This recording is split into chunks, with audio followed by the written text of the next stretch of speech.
My name is Matthew Ehret.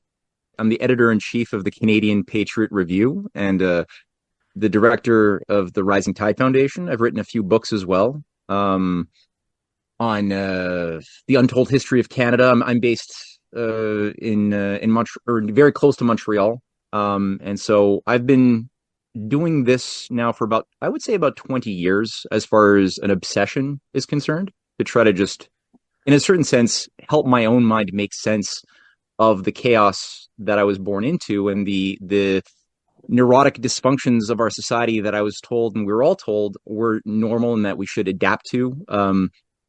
And you kind of know that something is wrong. And for me, it was in the wake of 9/11 that I became very, very serious in my mind about trying to figure out, well, what is the true story? If it can be proven that the official narrative is bunk, then what is true? And so I put myself on that course of action that I took very seriously, and I became involved with a political organization for about a decade, from 2006 to 16, called the LaRouche organization. It's a small organization that had a little branch in Canada with some big ideas. I'm no longer with them, but it was a big part of sort of changing my attitude from being sort of a voyeur to being somebody who was putting myself into the process I was trying to piece together. And so I guess my research has flowed from my own desire to try to make sense of things, but then a sense of wanting to play some role in helping others to both understand causation, but then with the idea and the faith that with knowledge comes a power to act upon that process that's bringing us towards a tragedy. So I do have a sense that if people are able to get a proper grasp of what has brought us historically to this moment of crisis, that we would be able to have more access of our creative powers and could think through solutions more readily than we could if we were ignorant. So that's sort of what I'm acting on. In my book series, my videos that I've done, the websites that I've created, and what have you, kind of stems from that source. I don't know if that helps to answer that question. It certainly does, Matt. And David, what about you? If you could just introduce yourself as well. Sure. So my name is David Livingstone. I'm an independent researcher. I've been at it for a few years. I've written 7 books now. The last 3 would be the 3 books ago was Ordo Ab Chao, which is a 6-volume work. Then I did another one on Zionism, and most recently one, A Return to the Subject of Islam. Basically, I think, I've often been concerned with issues of justice. And I guess a lot like Matt, just to recognize a lot of inconsistencies in the world we're living in and try to make sense of it. I spent some time at, Matt, I'm also based in Montreal.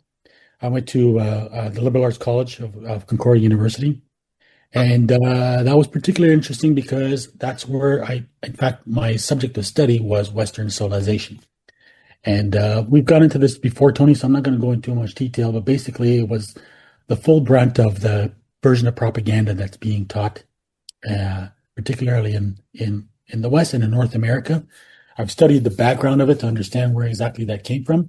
So I recognize now to what extent it was a version of propaganda. And there were just certain anomalies that I noticed as I was studying it. And after I left, I started to follow some of the threads that seemed really curious to me. And that's when it led me to see that a number of certain topics, some pretty important ones, and this is interesting because probably the most important one, the one that actually started off my research, was the subject of the Aryan race. In my textbooks, they weren't referred to as Aryans, they were referred to as Caucasians or Indo-Europeans.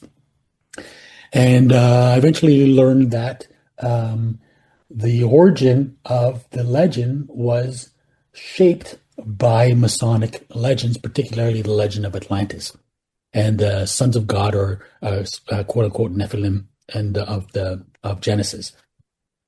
So of course that struck me as pretty darn strange, and I wanted to know how this could be. So how could these modern secret societies exercise such an influence, and then where do they come from?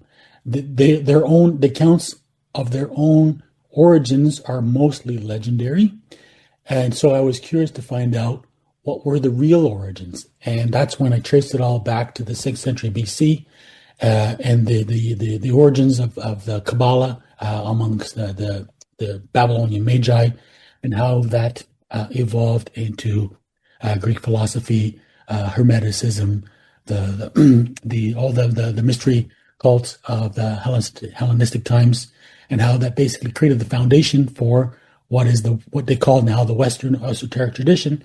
And what's important is that why it's important. Bring back how you want to bring this around, Tony, is that there are various agendas in place. There are people who are pursuing the agendas, and the only way to understand the agendas don't have the goals that are normally publicized. They have alternative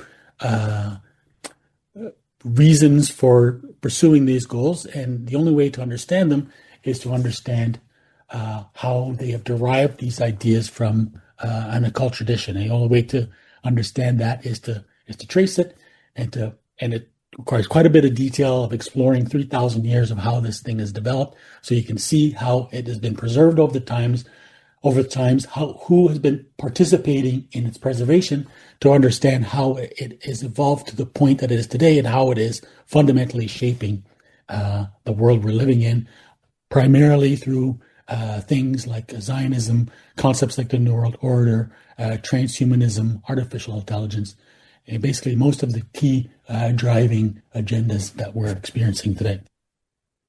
Well, I suppose it could sort of sum this up by seeing it as a kind of weight that the ancestors have left, that it's now a burden on us, and we have to try and disentangle it, looking back through history to find what it is that's really been going on over the years. And you can see kind of piles of different generations piling on more and more of these kind of myths about what's been happening and what's in the past, how we got where we are.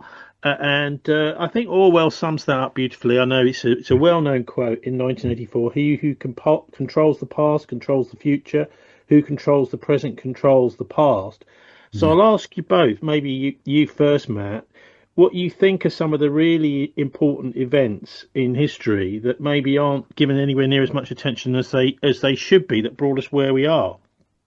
That's a great, big question, and it's difficult to even decide where to begin. I suppose, from my standpoint, one of the most underrated periods, I suppose, in my research, and I brought this up in a couple of chapters in volume 4 of my Clash of the Two Americas book on the Anglo-Venetian roots of the deep state, where I did a little bit of work on this period of a Renaissance dynamic that had begun occurring in a big way in the middle to late 8th century.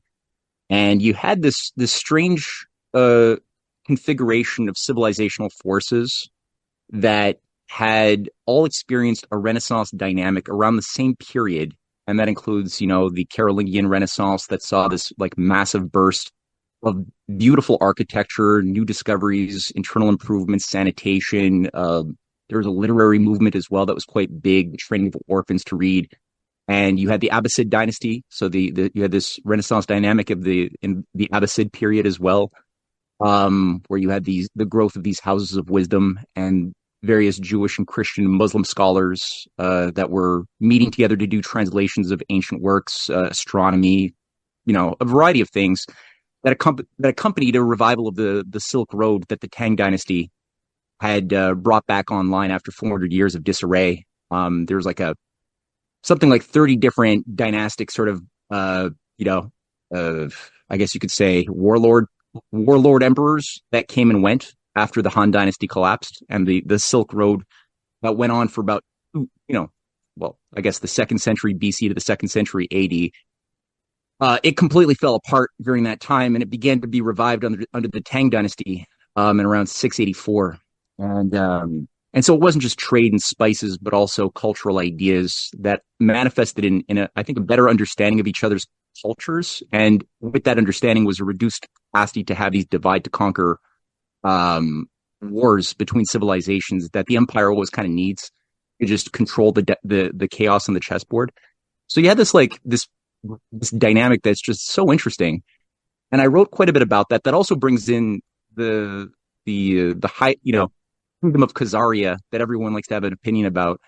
And I found that in my assessment, based on the Muslim scholars that I was reading, um, it wasn't really this nefarious, evil domain of Satanism that many amongst the conspiracy theory crowd today have been led to believe. But it seems like it was playing a more positive role in this dynamic of cooperation, which it took a while for the heirs of Harun al-Rashid and Charlemagne to become, you know, basically puppets of the empire and undermine that dynamic of what I think is a healthy ecumenical cooperation in terms of creating a situation that led directly into the Crusades that was accompanied with the rise of these various esoteric Gnostic mystery cults that really directed that entire shit show, whether it was the Hashashins that I know David has written quite a bit about, or the Templar Order and its variety, its various Gnostic chivalric groupings that manifested in a number of ways to basically just get everybody to have a ritual mass murder campaign for centuries around this idea of the revival of Solomon's temple. So I think that period is something that a lot of people haven't looked that deeply about or haven't appreciated the importance of that 7th to 9th century period. Yeah, there's a lot of things I could have said that would have been other periods that people don't pay attention to, but that's the one that my mind just went to when you asked the question. Okay, right. And David, what about you? If you can maybe point to a couple of things in history that have been neglected, that have been important in getting us where we are. Yes, I would, and it would overlap with some of the things Matt said. Can I ask Matt a question? Matt, are you saying that you see a role of Khazaria somehow in this Renaissance? Yeah, it's looking. I've got a bunch of data sets that I've pulled together that indicate in my mind that there was an active positive role that Khazaria was playing on a diplomatic and military level. Okay.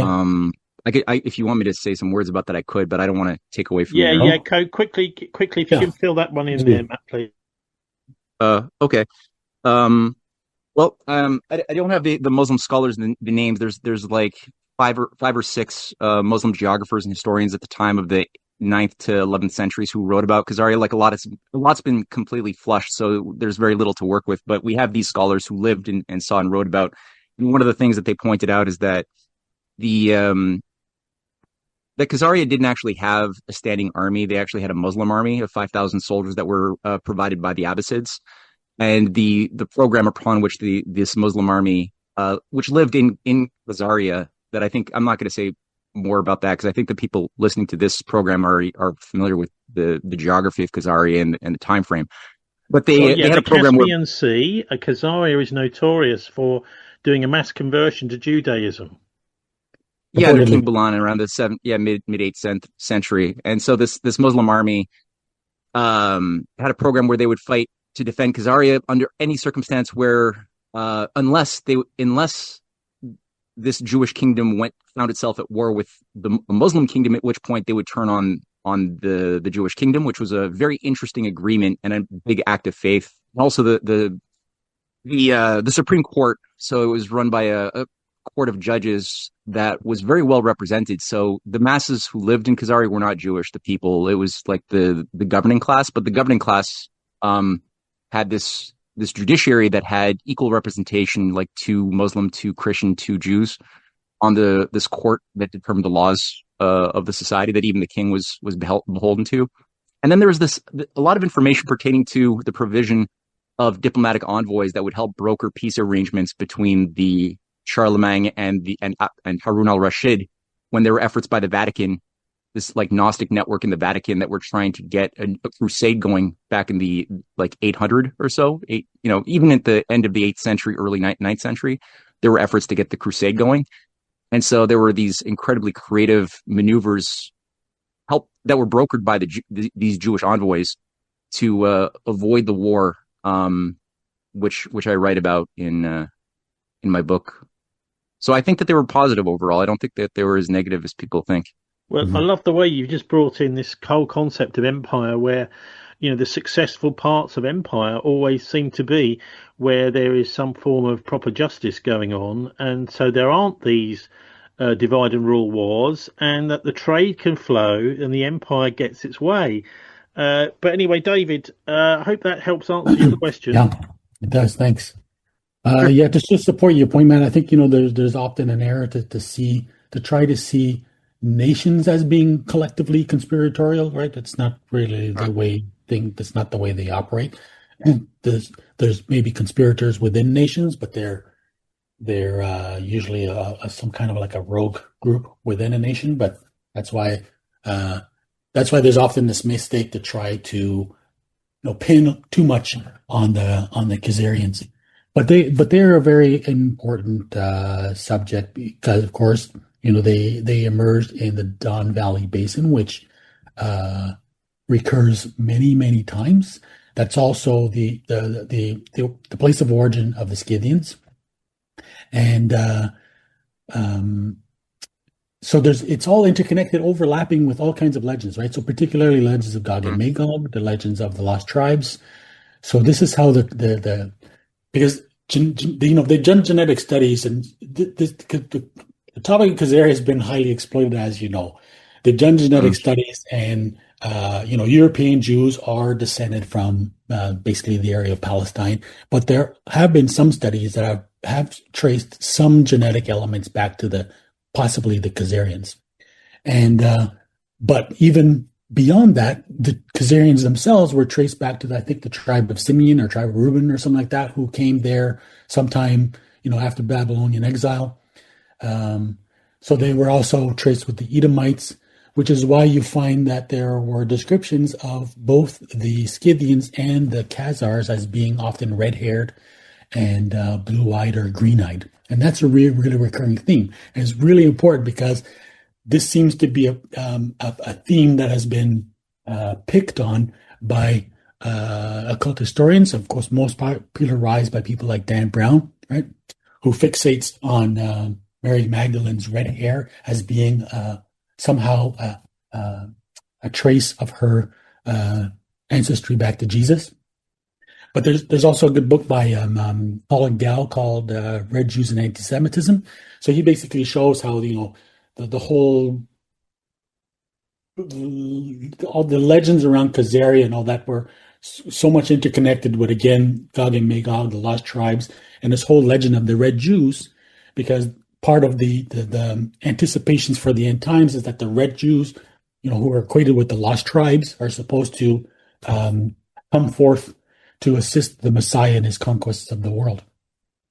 And so even through the Middle Ages, red hair typically was associated with Jews. So, of course, as is well known, the highest concentration of Jews is in Scotland. And then outside of Scotland would be amongst Jews. And then amongst certain peoples, there's like places in Pakistan and stuff like that. But so it's curious then when you think that there's, this purportedly the name of Scotland derives from Scythia. And there's even, you probably heard about the Declaration of Aberrath, am I pronouncing that correctly? That traces the descent of the Scots back to Scythia, which would possibly connect it to the Khazar. So to get to your point, to your question, Tony, why this is interesting, because I've been trying to make sense of what is the significance of the Khazarian history, because there's two people at least who played a foundational role in what would basically become the families behind the Crusades. So one of them is Agatha of Bulgaria. So there's a famous case, and I can't remember the detail and who it was now. These are all details I used to have memorized, but now I got too many to remember. But it's Agatha of Bulgaria who was brought from out of Bulgaria and she, I guess, wedded would have been Malcolm III, who was the father of David I, the King of Scotland, who was a patron of the Templars. And it's interesting here, of course, that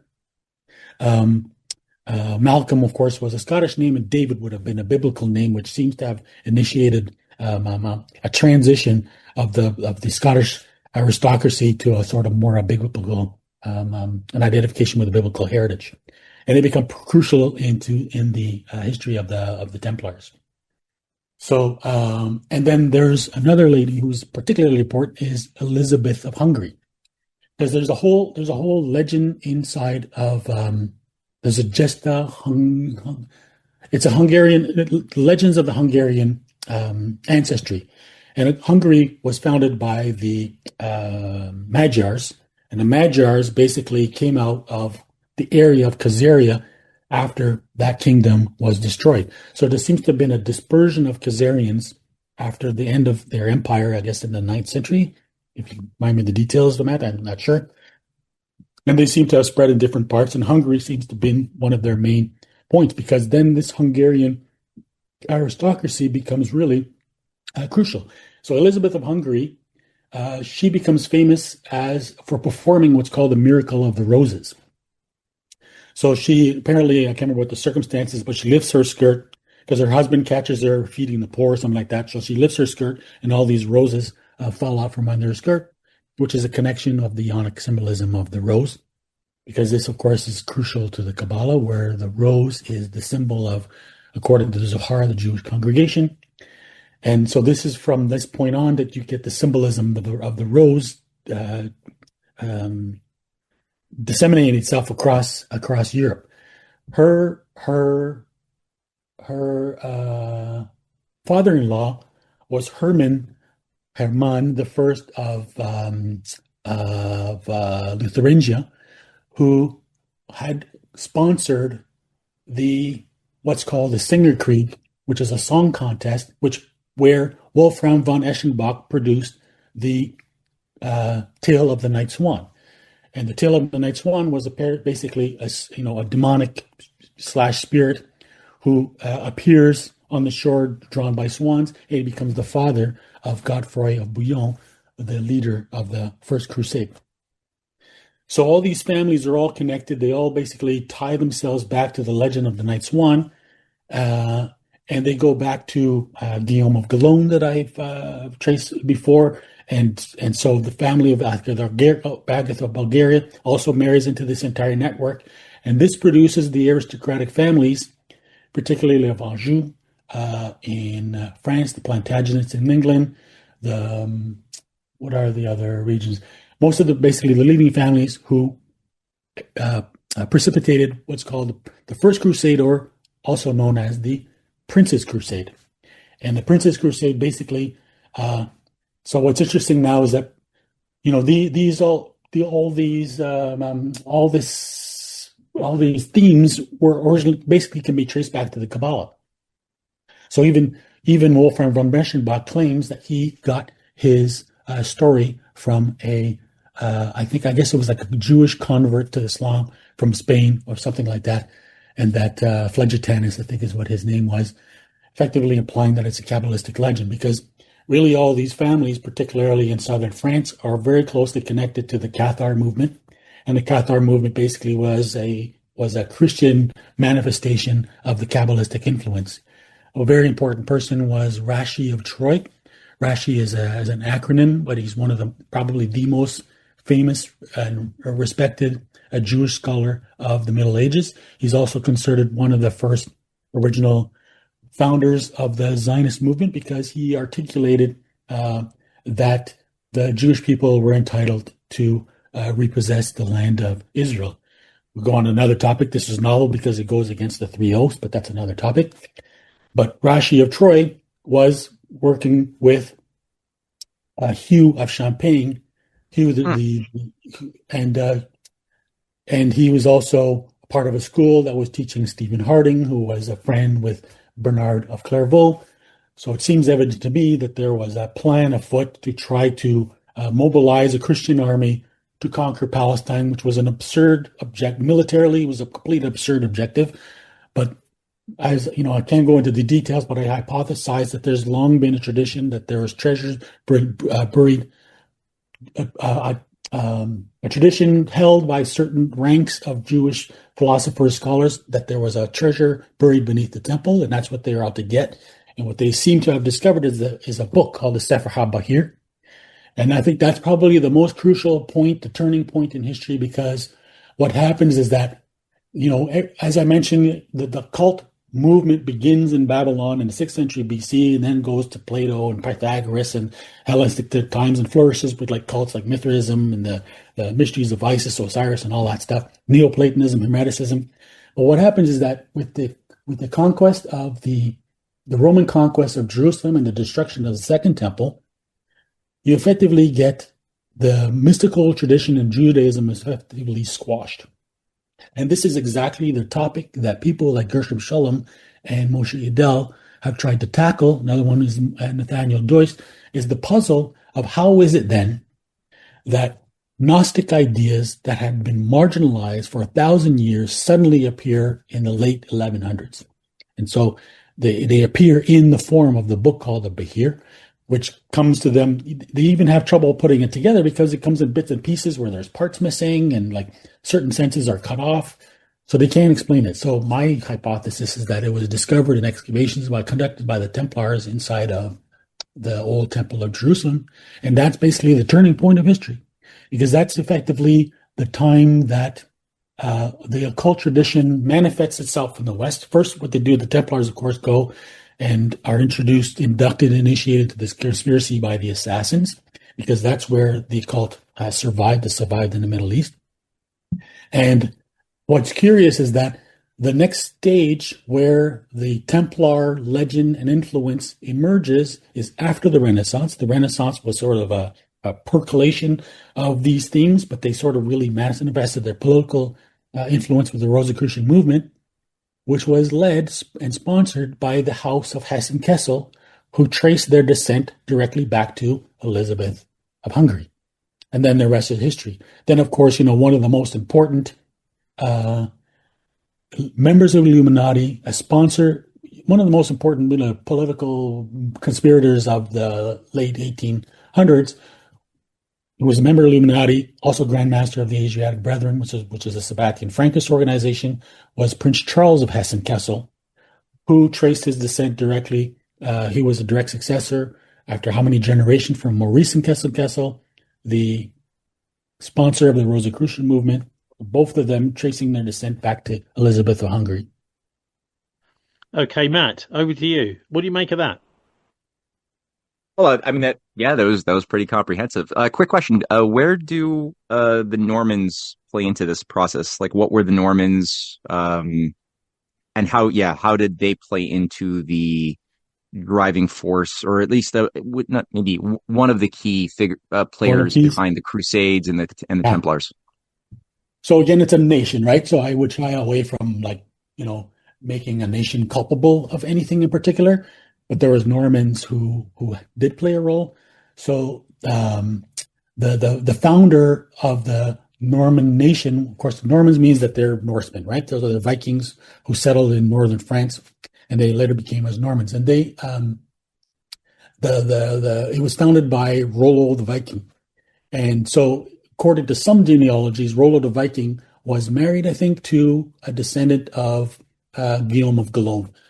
So Guillaume of Boulogne is important because apparently there's a lot of legend around this, so it's hard to know exactly, how true this is. But sometimes it's more important to know what people believe as opposed to what really happened, because this is the legend that has been was resurrected by the authors of the Holy Blood, Holy Grail, and then which was basically plagiarized by Dan Brown, and that's the idea that Guillaume of Boulogne was in reality Rabbi Makir. That Rabbi Makir was a Jewish exilarch, because in Islamic Empire, the various religious communities were allowed to govern themselves and appoint a leader amongst themselves. So the Jewish community had appointed what they call an exilarch, and he claimed descent from David. So apparently, at some point, there was a dispute between two rival successors, and one of them basically fled in exile and came to southern France. And there he was recognized by the Jewish community of what's known as Septimania. This is all based on the research of a Jewish scholar called Arthur Zuckerman. I think it's called Jewish Princedom in Septimania or something like that. And because he hypothesizes that when there's a reference in a book called the Sefer HaKabbalah by Abraham Daoud, if I remember correctly, Abraham David maybe, that it refers to a close relationship between Charlemagne and the Jews, and he surmises that that means some kind of interrelation, basically intermarriage.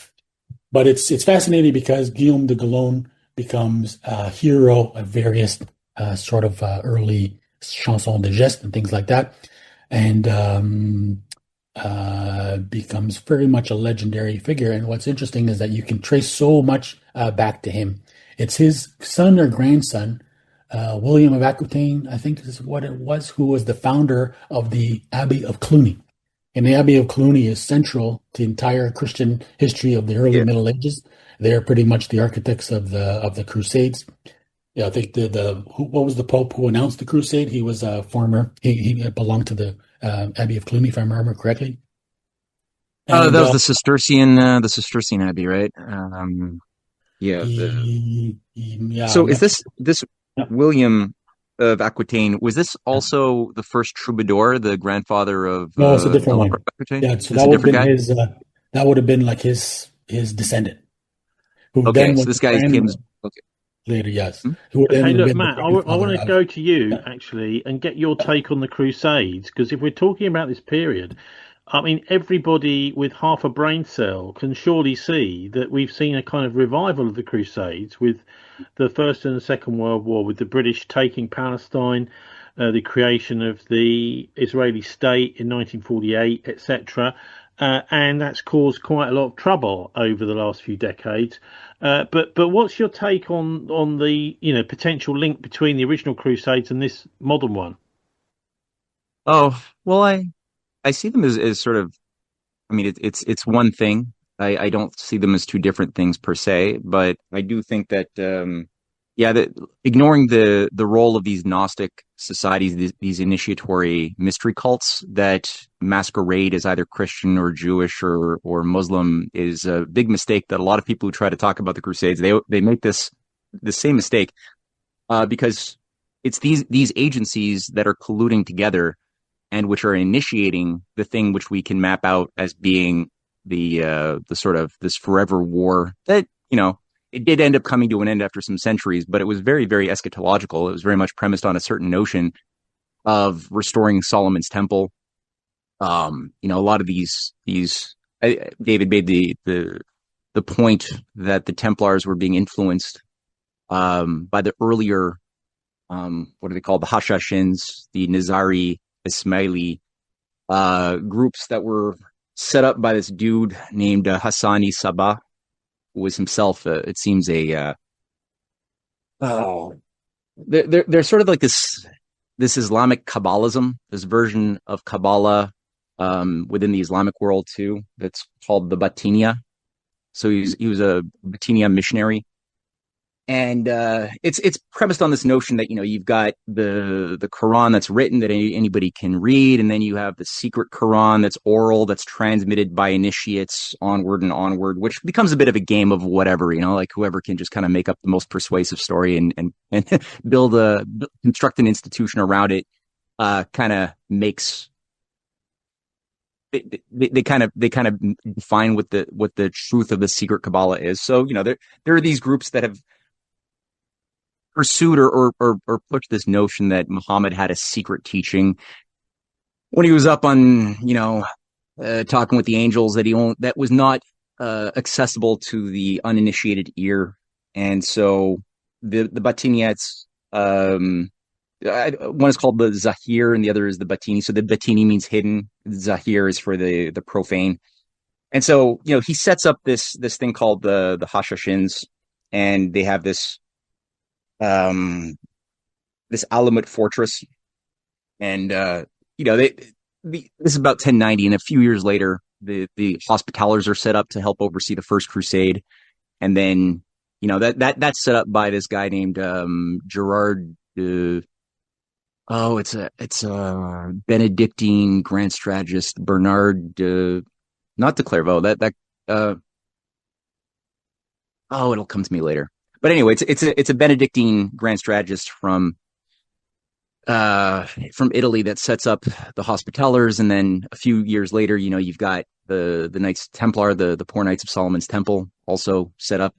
And it seems like they're interfacing together with the Hashashins, who are giving them a lot of the program for the initiatory rites. They're helping them redefine what they thought certain symbols are regarding the cross or other things. I don't know if it's true per se that the Sefer Bakir was truly discovered in Solomon's temple. It might have been, and then was like translated and became sort of the backbone of the new Kabbalah system that generated the Zohar and stuff like that in the Middle Ages.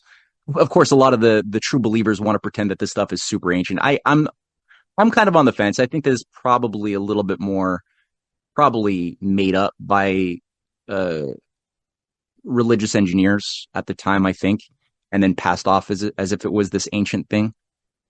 Could be wrong, but that's what I'm thinking, at least. But all that to say, these groupings were happy to work together to kill each other's enemies. So, anytime there was a Muslim leader that was in danger of creating a peace treaty with a Crusader representative or somebody from the Christian world, they would get assassinated. And, and they would often get assassinated by one of these Hashashins. And inversely, Saladin, for example, had 2 assassination hits that he avoided by the assassins. And, they were also hired by Richard of Lionheart at one point to kill one of Richard of Lionheart's so nominally Christian enemies, that I forgot the name. I don't think it was Baldwin. But there was somebody whose position he wanted, and he basically got that person murdered by the Hashashins. And it was Saladin who, tortured one of the captured assassins and forced them to admit that they'd been hired by Richard of Lionheart. So you can see, there's a lot of evidence, data points that they're actually working behind the scenes together to keep the Forever Wars going as part of a ritual mass murder program. And Matt, why this obsession with the Holy Land, with Jerusalem, Palestine? Why are they obsessed by that? Well, I think that there's certain eschatological stories that date back to even before Christianity and Islam and even Judaism were brought online in the forms that they took, that deal with. So in my assessment, I think that they have a view of Solomon's temple as being a very sacred space that was at the center of. And I'm not saying that this is true. I'm just saying that, like David is saying, it's sometimes useful to just read what these occultists say about what they think Solomon's temple was, that they want to revive to usher in a new age, because it's very millennialist. They operate on this ritual of 1,000-year cycle that requires these periods of purgative violence to punctuate the opening up of a new age. And it seems to me that the Crusades were supposed to be this ushering in of this new age, reviving the program of Julian the Apostate, who promised to rebuild Solomon's temple for the 3rd time. That didn't work out back in the 4th century, but they wanted to do that. And they have an idea that that's a mass human sacrifice zone.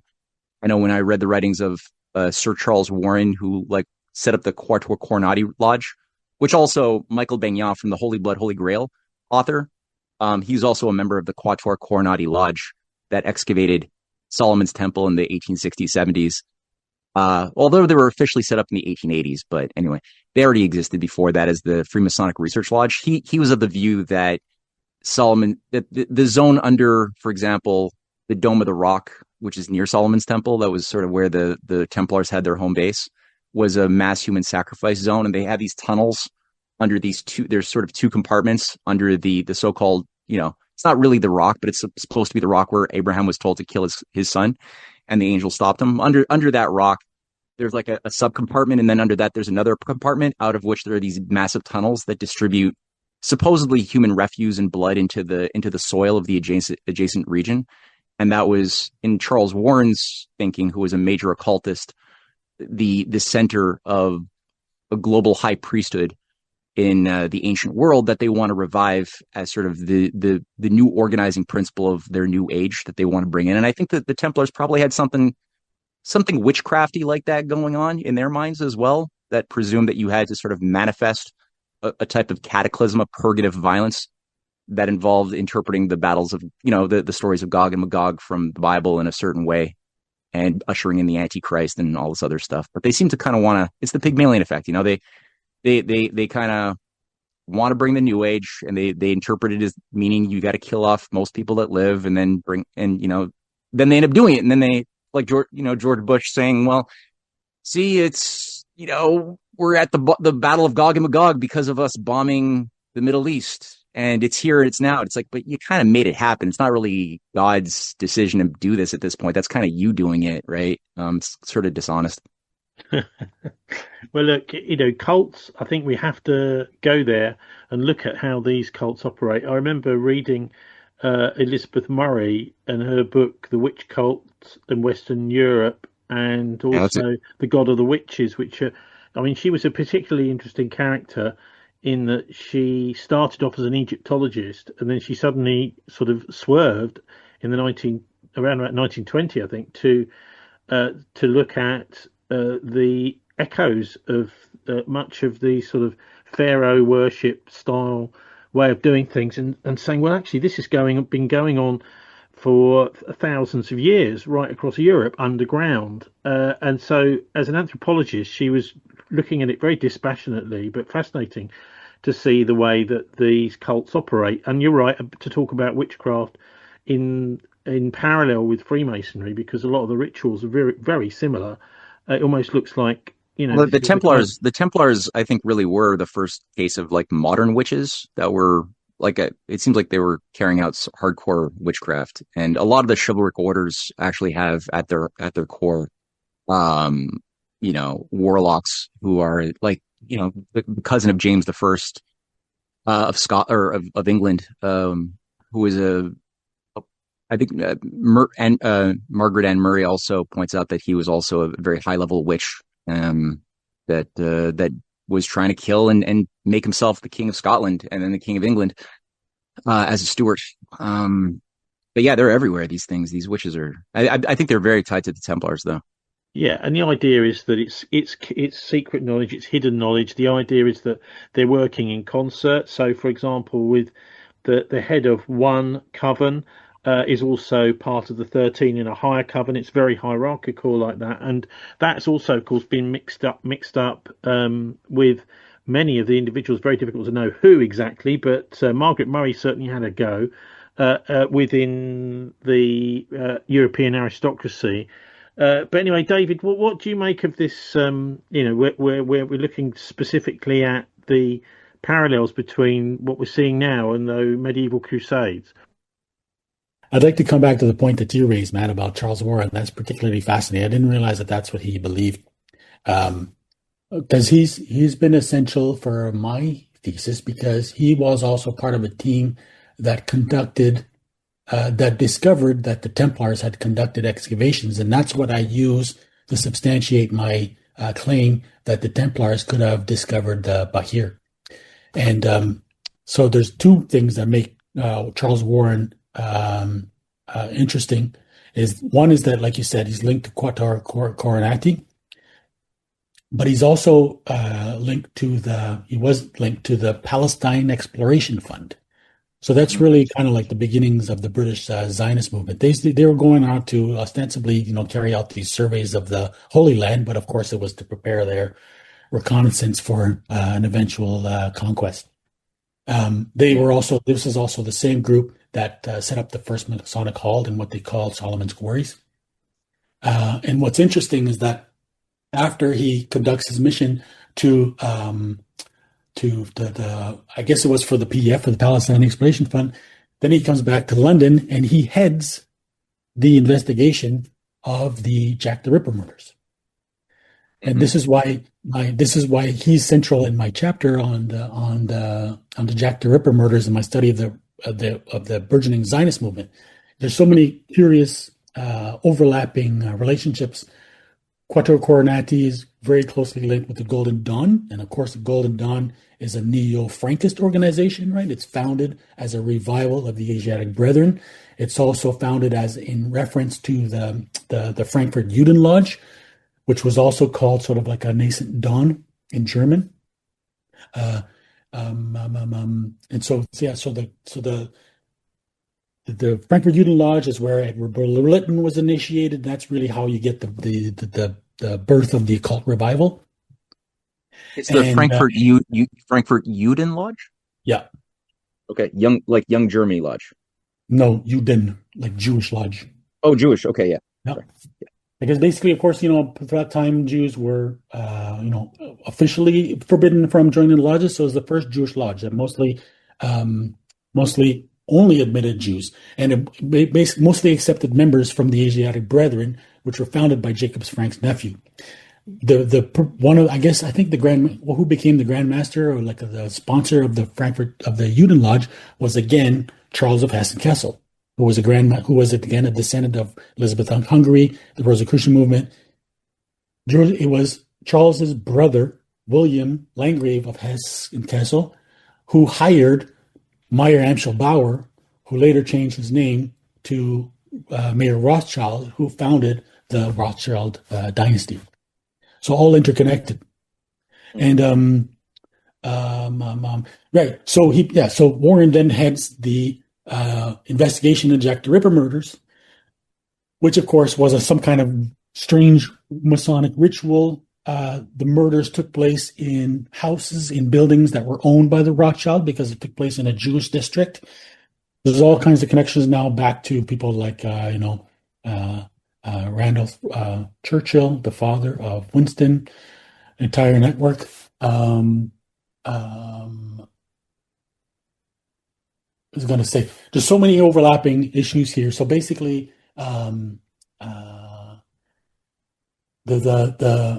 like even somebody like Golden Dawn member, what's his name? The author of Dracula, Bram Stoker.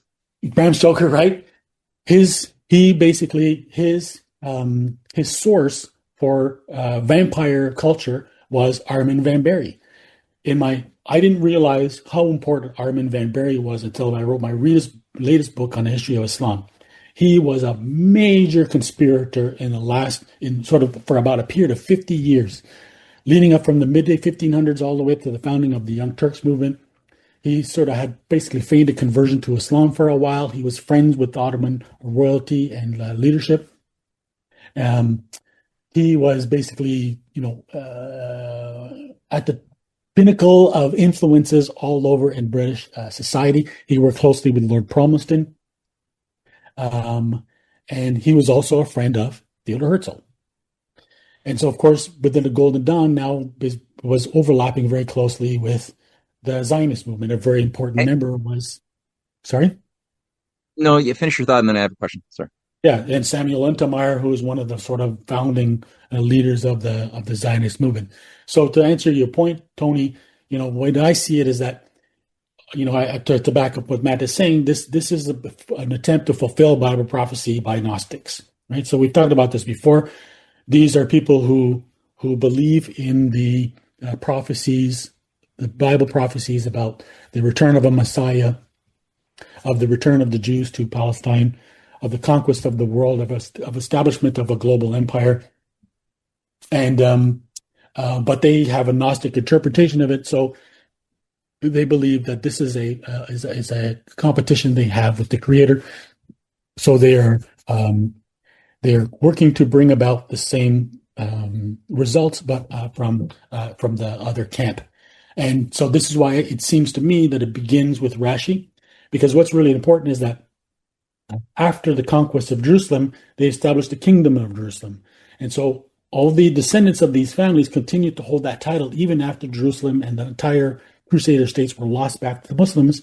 You have all these families who continue to retain the title of the title of King of Jerusalem. And I have an entire chapter on the kings of Jerusalem, particularly for the period during the Renaissance, because it's all of these families that were tended to be the sponsors of the occult tradition, particularly during the Renaissance and then beyond that. And this is sort of the symbiotic relationship that you see over the centuries, where you have aristocrats, because I believe that they recognize themselves as being descendants of the son of David, so that potentially carrying the seed of the Messiah or the Antichrist. And so they work closely with exponents or practitioners, leading practitioners of the occult, and they seem to collaborate. And this is how they sort of manifest this tradition over the centuries. A very important one, most recently, would have been Otto von Habsburg, who was Grand Master of the Order of the Golden Fleece. And so this is, really where this is what I study as well, and show the overlap between because he comes from the House of Habsburg-Lorraine, which dates back all the way to Maria Theresa, who was a sponsor of Jacob Frank. And if you come back to now Dan Brown, what you see is what the whole mythology that Dan Brown has produced, particularly around the list of the leaders, supposed Grand Masters of the Prior of Zion. The answer lies in looking at the history of the Golden Fleece and another order called Order of the Fleur-de-Lis, which is what the House of Habsburg-Lorraine was closely associated with, which is why the Prior of Zion envisioned having Otto von Habsburg serve as the sort of grand monarch, Nostradamus's grand monarch.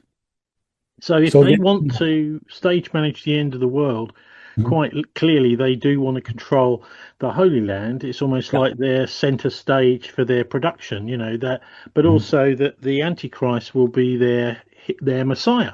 Yes. Anyway, Matt, you had a question. I have a lot of questions, obviously, when you listen to David speak. It's hard to even decide.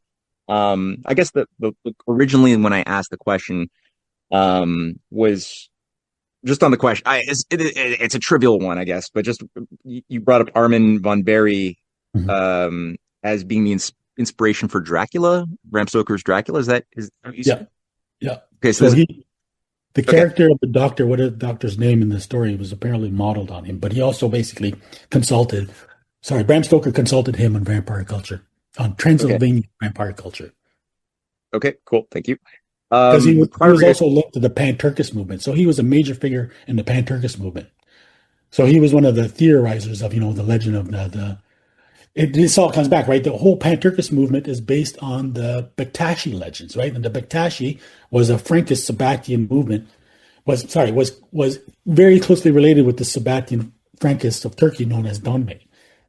And so this is the whole idea about how the Turks originated in, the Turks call it Ergenekon, but Ergenekon is the equivalent of Agartha. Oh, I see. Right. Yeah. Oh, it's got a bit of a theosophical spin for the Turks, Absolutely. So that's the way Van Bury side, right? So this is where they came up with this whole idea of the Pan-Turks, which I think you could probably, safely trace back to this whole legend of the lost tribes and all that. And this is why it goes back to this whole idea of Hungary again and the legends of Hungary, which, because it's the legends of, it's the legend of the Grey Wolves, right? About how this is the origin of the Turkic people. And so that's why the Pan-Turkic movement was basically a Donme or Sabbatian movement. And this is why Rudolf von Sabetendorf, before he founded the Thule Society, spent I don't know how many years in Turkey learning Kabbalah and mysticism and Freemasonry from the Young Turks and Domne of Turkey. That's very interesting. Yeah. I mean, I guess another question I got here is you brought in Sabetendorf. So, you're looking at like the Lanz von Liebenfels operation, the New Templar order that seems to be a bit of a derivative from the German earlier New Templars that seem to have been founded in 1861, like around the exact same time as the Palestinian Exploration Fund is being created. Right. You got this other thing, which also has its own eschatological sort of commitment to usher in the new age by colonizing Palestine and interfacing. Did you look into any overlapping cooperation between this German New Templar Gnostic order that later on it seems Sabetendorf is also part of, or at least amplifying, and the Charles Warren Freemasonic operation that are both in Palestine at the same time? Well, there is one very important clue, and that's Lord Kitchener. Right. So Lord Kitchener, according to Lanz von Liebenfels, was a member of his New Templar order. And I didn't know that. Yeah. So that's Lord very Kitchener, interesting. Right. And Lord Kitchener was a member of the PEF, the Palestine Exploration Fund. Mm-hmm. That's good. That's very useful. And of course, there's an overlap. Go ahead. No, go for that thought. Yeah. So I think the main point of overlap is the Vienna Theosophical Society, right? Because then you get somebody, I think, what's his name? Is it Franz Hartmann? Who becomes maybe the Grand Master. It was founded by a guy named Friedrich Eckstein, who was Jewish, a Jewish occultist, who was also friends with Freud. Mm-hmm. And so Hartmann is a key sort of node because he was a member of all the combined movements. So he was a member of the Theosophical Society, but he was also a member of the OTO. And so, so that's the grouping. And then I can't remember what his link was to Guido von List, but it's largely members of Hartmann's society that joined Guido von List society. I think these are all the details that are covered in Nicholas Goodrick Clark's Area Sophie. If anybody wants to correct details, I'm not regurgitating them very accurately, but that's basically the confluence right there. So it's basically a combination, the Area Sophie is an emergence out of Theosophy and the OTO, the thing is that the occult revival itself, right? So like the Theosophical Society, can all be traced back to Edward Bulwer-Lytton, who was the initiate of the Frankfurt Judenlodge. But Edward Bulwer-Lytton, this is also detailed in another book by Jocelyn Godwin, who's an excellent occult researcher, in a book called The Theosophical Enlightenment, and he shows that the Edward Bulwer-Lytton was also a member of an order which called itself the Order of the Swastika, which would have been, flourishing in the mid 1800s. So this is what most societies come from. And so what's interesting is that the swastika, the first use of the swastika was adopted again by Charles of Hessen-Kassel. This is a research done by a Dutch researcher. He looked at the archives. I guess it would have been the Asiatic Brethren. So the Asiatic Brethren adopted two symbols. So again, this was a Frankish secret society founded by Jacob Frank's cousin, Moses Dobruschka. And so the purpose of it was because the dual symbols. So you had the seal, the six-pointed star, right? Also known as the seal of the Star of David, but it was interchangeable with the seal of Solomon, because this is the idea that this was the seal that Solomon used to control the demons to construct his temple, and that effectively is the core of the legend of Freemasonry. And the reason why Charles of Hessen-Kassel adopted, so again, Charles of Hessen-Kassel, I hope everyone listening remembers the significance of this guy, because he traces all the way back to the Rosicrucian movement and Elizabeth of Hungary. But he chose the swastika as a symbol, as a dual symbol for the order, because it was an Indian symbol associated with reincarnation, which he identified with the Gilgul, which is the Kabbalistic version of reincarnation. So this is why basically you have like this emergence of, everybody adopted this. All these occult movements that could trace back themselves effectively to the Frankist movement use the swastika as their symbol, as did Elena Blavatsky. And then the same symbol then, of course, was adopted by groups like, people like Liebenfels and Guido von List. And that's how effectively became a symbol of the Nazis, which as well is a millenarian organization which envisaged the rise of a Third Reich and, saw, of course, the need for human sacrifice on a large scale to accelerate the coming of the end times and the establishment of the 1,000-year Reich. Oh, this is accelerationism we're getting into now. Correct. But look, I've got to pull you up on something, David, because this whole thing of the Star of David or the Seal of Solomon, which I think is like an 8 or 9-pointed star, supposedly. I mean, Solomon didn't need demons to create his temple, did he? Because, as I understand it was built by Hiram and the Phoenicians. Well, we're talking about Masonic legends, not history. Exactly. Yeah, sure. Right. Anyway, so Matt, do you want to chip in here? No, I would just maybe toss in a little bit pertaining to the ritual murders of Whitechapel quickly, and Solomon's Temple, because that's a point that's fascinated me for a while. And I forget that I'm not remembering the name of this author, but there's this Jack the Ripper scholar who brought to my attention the positioning of the bodies and where they were located within this district, the Jewish district, that over the course, it was maybe like a 6-month operation. And I was struck by the geometrical configuration, which was incredible. But these 5 canon, like, so there's 5, there were other murders that happened, but there's like 5 with what they call canon murders, which is like recognized as part of the same hand, like the same operation. And their bodies form the core of the Vesca Pisces, where you basically it's a symbol that has a lot of occult meaning. It's very important for occultists. that basically is generated when you have two circles overlapping that share a common radius.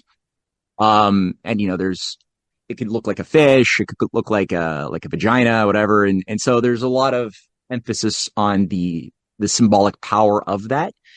There's a lot of Masonic scholars that are very persuaded that Solomon's temple is built around the proportions of the Vesca Pisces, on a number of levels. And again, that's where the bodies are actually located.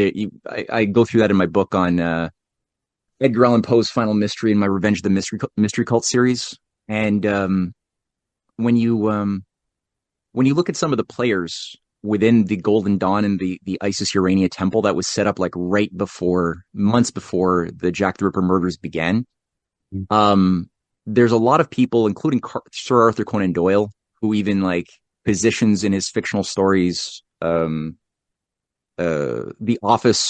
the home office of his character Sherlock Holmes a year before the Jack the Ripper murders begin. But he situates the office in a building that actually becomes the headquarters of a cosmetics company in 1891 after the murders happen.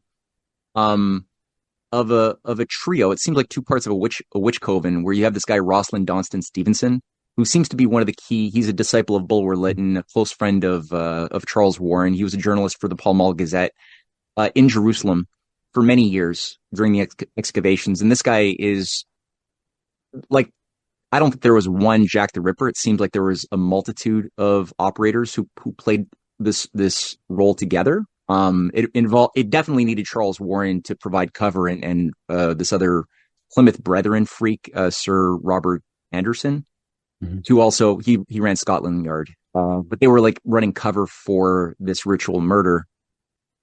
And this office, the address of this office is where this guy Robert, he actually called himself Rosalind Donston Stevenson. That was the name he wrote under. He sets up this cosmetics company with two theosophists, Mabel Collins and Victoria Kremers, who both of them end up working very closely with Aleister Crowley. One of them sets up is the treasurer of the Crowley Argentum Astrum Lodge that's set up in 1907. Mabel Collins is was higher up in the echelons of the hierarchy of the theosophists and was part of the esoteric section under Blavatsky, even higher than Annie Besant.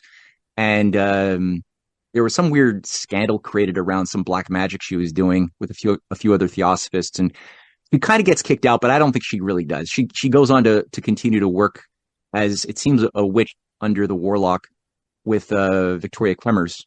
And so my point is that the interesting thing here is that building that they are working out of, creating these very strange cosmetic products, which is a strange thing for occultists to do. That's the same building one house down from Sherlock Holmes's fictional office on Baker Street, which is just wickedly weird.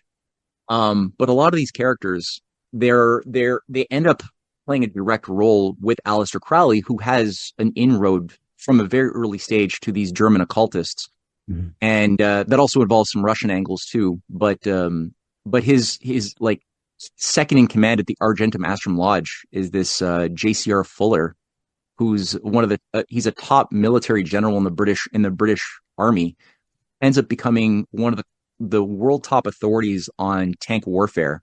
And his books and strategies are still taught today in West Point and military colleges, even now. But he's openly a Thelemite, and he becomes the back channel that Crowley uses for Hitler and especially Himmler, and the Nazi SS High Command to bring in a Thelemic sort of method into the Nazi governing system. And there's a number of points. He's also very close to Oswald Mosley, who's also working with the Theosophists. He's also very close to the Fabians, even though he's running the right wing hard Nazis, British Union of Fascists operation in England. He's still tied to these seemingly left organizations. So it's the whole left right thing is a fraud. But you've got a number of inroads between Crowley, the Jack the Ripper thing, and this restoration of Solomon's Temple that they believe somehow operates on Vesica Pisces principles, geometrically speaking. And that even Hitler played a big role in approving or accelerating this this creation of the state of Israel, right? Like the Havara Agreement. People forget that was a British-German agreement in 1933 that that accelerated something like 60 to 80,000 Jews from Germany to be sent down into the desert to start creating the backbone of what would become this new artificial country that would be used in what I think is probably a mass sacrifice. And I don't know, like I was thinking about this too. I noticed the legend of the Red Jews. I was thinking about maybe the red heifer too, is the heifer being a sacrifice. And, whether it's Mithra, there's so many different sects that all treat the heifer as something as an important spiritual sacrifice, or a version of it could be the lamb, but the heifer is a big one. And that maybe part of that the legend of the Red Jews might also involve the legend of the mass sacrifice that they want to bring about. Is a hypothesis I'm chewing on right now, because I'm starting to see that it's a kind of a new age. It seems like the idea is to bring this new age out of the end of the world. So this is the end of the old world and their age. But a part of all of this, you've been talking about the pharmaceutical industry there. And also bringing us a bit more up to date. I think it'd be really good to get both of your take on this whole concept of technocracy, especially since it has this little link to Canada. Maybe you first, David, with your particularly your book on Human 2.0, as they like to call it. What do you make of what's the role of this, and does it connect up? I imagine it does with all these people, because it seems to me that there is this definite attempt here to bring in remote control decision making through AI, etc., and to bring a kind of almost like a kind of remote control decision making system for the planet. But that hasn't just happened overnight. Mm-hmm.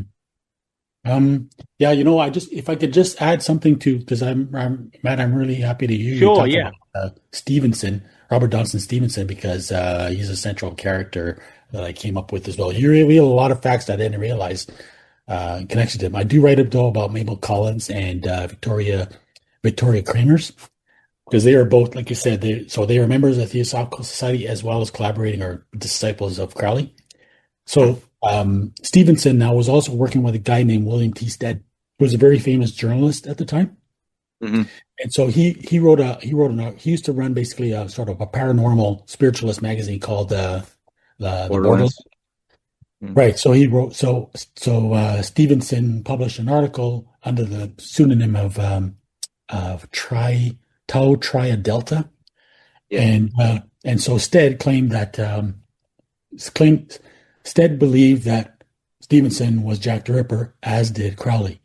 But what's interesting is that W.T. Stead, so not only was W.T. Stead a close friend and collaborator of both Blavatsky and Andy Besant, he was one of the 4 founding members of the Cecil Rhodes Roundtable. Yeah. So when we look at the Balfour Declaration, it was a product of the Cecil Rhodes Roundtable.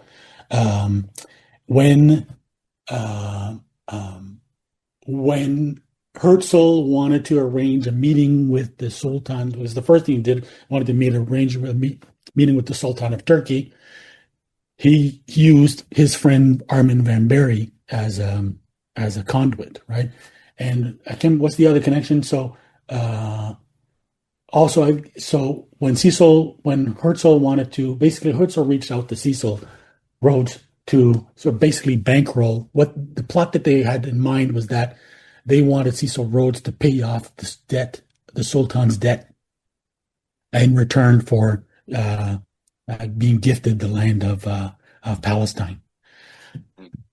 So there you have it, Tony. I mean, that's the whole confluence of the Edward Bulwer-Lytton's disciple, the Golden Dawn, the PEF, Quattro Coordinati, the Jack the Ripper murders, Armin van Bury, Theodor Herzl, and the Round Table, who really sort of, just at the time when the Zionist movement was really taking hold. Just quickly before, and I know, Tony, your question still stands, man, but just quickly to add to that, mm-hmm. that plays into the Protocols of Zion that I know you've also written about, David. And in the Jack the Ripper murders, mm-hmm. Sir Robert Anderson, who's like, a Darbyite from the Plymouth Brethren that also Aleister Crowley comes out of too, right? Yeah. He's also working to promote this idea of a Jewish conspiracy to kill these women in the Whitechapel murders. So he's really pushing that idea, which they're reviving now, actually, is his very thesis that he was promoting. Yeah. And Herzl is saying how useful this growing anti-Semitism is in Europe because it's helping advance the cause of creating a Zionist state.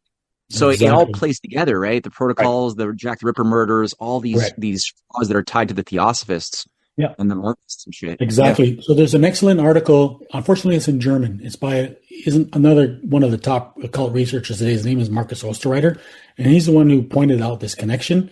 That he proposes that the protocols were sort of like a leak of the documents of the Round Table, and because it's an entire circle. So Pappas is the one, the Pappas Gerard Encausse, right? He's the one who's it's his circle who has been accused of being the circle of forgers that produced the protocols. So he was also working closely with Juliet Adams, who was another close friend of William T. Stead. And so I think it was Osterreiter who pointed out this connection of Stead, Juliet Adams, and Pappas as somehow being, how the agenda of the Round Table was, transformed into the protocols of Zion. So it's impossible to know, in my opinion, how true the protocols are, because they were introduced to Sergei Nilus by Yuliana Glinka, who was another disciple of Blavatsky, and even then it was a forgery of a book written by Maurice Joly, but Maurice Joly was associated with Adolphe Premier, who was the Grand Master of Memphis Mizraim and the founder of the Alliance Israélite Universelle, which is basically, I think you can pretty much pinpoint as the birth of the modern Zionist movement. Where was I going?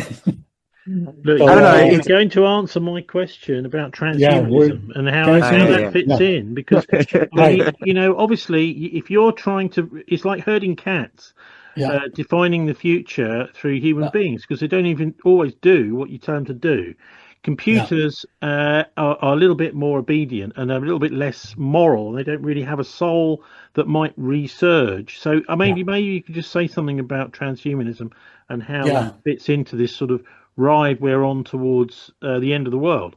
Yeah, so all these points are essential, right? Because Zionism, the protocols of Zion, because that's basically what shaped the 20th century, right? The World War II, the advent of Nazism was a crucial stepping stone to carry us into the future that we're living now, right? It's those are all the circumstances that allowed the creation of the State of Israel in 1948, right? The Zionist movement was able to plead to the world to say, look at, the persecution we've undergone. Please, we deserve a land of our own, so we can no longer suffer this kind of persecution again. Basically falsely assuming roles as leaders of the Jewish people. So, this is funny because it comes back to the point I wanted to mention earlier when you first asked the question of what was the transformational period. And I think the transformational period was the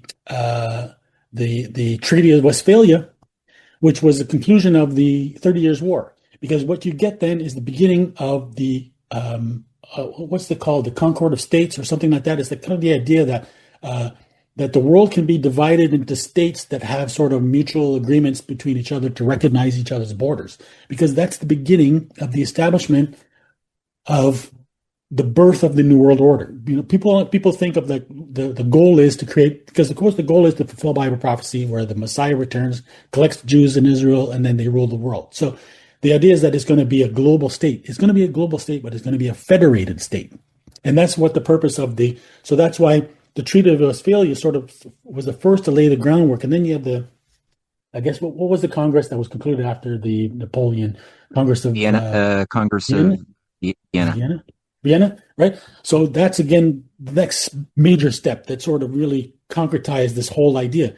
Because in the past, what you had the world was divided empires, right? You get somebody becomes a charismatic leader, gathers his people, becomes enormously powerful and conquers various nations and absorbs them into one single empire. And that empire is usually guided by some kind of an ideology so that multiple nations could be members of it, right? So, like the Roman Empire was composed of all kinds of nationalities and religions, as was the Persian Empire, the Muslim Empire.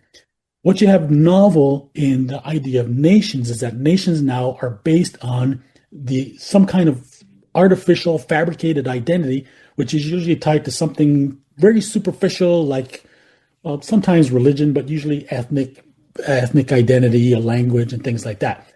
And what's also very important is that the architects of this new nationalism were mostly German philosophers associated with the Illuminati, like Herder and Fichte, who were also disciples again of Moses Mendelssohn, who was purportedly a successor of Shabtai Zvi, founder of modern Judaism through the Haskalah, out of which comes the Zionist movement. So it all comes back together. So it seems like Friedrich Westphalia laid the groundwork for this sort of emerging division of the world into this mosaic of patchwork of states. So that 1948, so the first thing that happened is that the United Nations was created, and then the United Nations, which was given the authority and power to sanction the creation of the State of Israel. And if you look at what Theodore of David Ben-Gurion himself stated, he admits that he envisions a world where you will have a sort of a United Nations being a sort of serving as a global empire seated in Jerusalem with its headquarters in fulfilling Bible prophecy, and those are his words. So if we look at where we're going, that's where we're going. This ultimately is the real goal that we're headed to. Transhumanism and all these sort of side artificial intelligence are just part of the mechanisms and tools towards that end goal.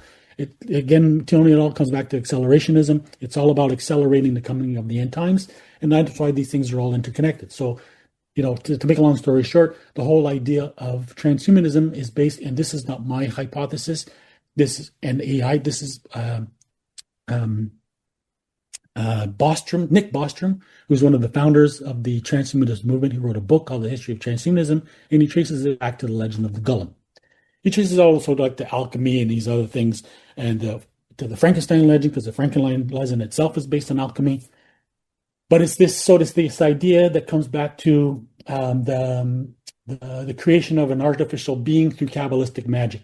And the person to articulate this in modern times was Norbert Wiener, who was one of the founders of the cybernetics movement, which is a CIA-backed movement to produce the personal computer and the beginnings of artificial intelligence. And he explained that what makes God God is the ability to create life. So if humans are able to create intelligence, effectively creating life, that makes them God. And this is the mission that Norbert Wiener prescribed. And so this effectively became the goal of a project, long-term project, largely backed by the CIA, to ultimately create artificial intelligence. And we've seen how this is manifested. And recently, it's ultimately its goal. I'm not going to provide all the evidence to support my claim, but these are not my words. Their goal is to create, as was made evident with the Total Information Awareness Program of DARPA, is to create the all-seeing eye. So artificial AI is a goal to create sort of a God, a digital God, who will be able to be omniscient, and and from what I'm gathering from things that people like Musk are saying, to basically, I guess if it overlaps with the whole idea of technocracy, this artificial intelligence will actually be able to, even by feeding off of the entire collective of data of not only all of humanity today, but the collective of the accumulated human knowledge, it will be able to govern humanity. And that, I think, basically is the goal. So you combine this of, a New World Order headquartered in Jerusalem as fulfilled Bible prophecy, and the coming of an Antichrist / supposed Messiah. Somehow the goal of artificial intelligence is one and the same, because it seems that their goal is to create this, a grandmaster AI as some kind of to have it worshipped as a being. It basically similar to me of the idea of the beast in the book of Revelation. Yeah, so Elon Musk's grandfather, Joshua Haldeman, he had this. It's good to be talking to Canadians about this because the Canadian technocracy movement was something in the 1930s and the 40s. So this was also considered to be a little bit too pro-Nazi because it had these eugenics aspects, and a lot of these people went down to South Africa. But anyway, be great to hear, Matt, from you what you make of all of this technology. I mean, when I was a child, there was a BBC series called The Changes, which was particularly gripping because it was all about it was a TV kids drama, which they would never allow today, I don't think, because it was a little bit too shocking, where you find that the whole population here in England, anyway, turns against all technology, and they start going around smashing up everything, which is like an electric light bulb comes in. People go weird, and then they start to smash it up. A radio is thrown across the street. People are in the street smashing up cars, this sort of thing. And but anyway, there was obviously some sort of feeling at the time creatively that maybe technology was getting out of control. Now, listen, I mean, that was 1975, so we're talking about 50 years on. It's way out of control. Technology is now creating these artificial images of children which the British government is grappling with. They're not sure what to do about. We've also got, of course, Palantir and their artificial wars, where their software is being used to target families, kids, etc., all automatically. And you know, the army leader can just switch off the command structure and switch on the computers, who can then go and target and kill for themselves. So, what do you make of this? Where we are at now with this and the actual objectives? I guess I was just still chewing on David's contribution, most of which I agree with. A few items I would provide a different hypothesis, which I'll try to speak to, and I'll address your question at the same time. In regards to Palantir, well, one thing that flows off of what David was talking about with the Total Information Awareness Program that John Poindexter, who was a high-level Straussian neocon that went to jail for his role in setting up a shadow parallel government during Iran-Contra. He went to jail working with Ollie North, but then he got promoted when the Wolfowitz network came back into play.